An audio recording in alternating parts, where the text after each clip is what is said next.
अयो साला अंधार अच्छा हमको सिखा साला कुछ ना बस साला खा रहा था छोड़ साला खाओ छोड़ मैं साला खाओ दाल भात खा के बाके ए साला भैरा भूंगा बोतल है साला जाएगा मैं माँ अम्मा भाई देखने को नहीं कथी पकड़ा था कथी पकड़ा था रे ले चलता था हमारो मछली पकड़ा था लागे ले चलता सर वो होने ना रे ये ने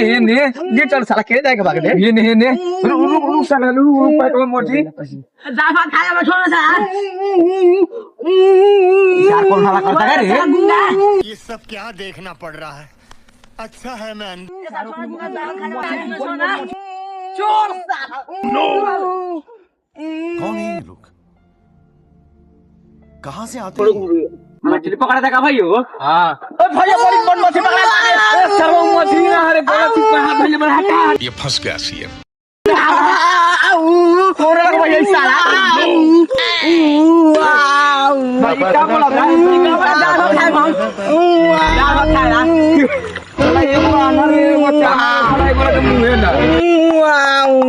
कौन बोलो भैया ना खाए मांस खा लो मांस खाए मांस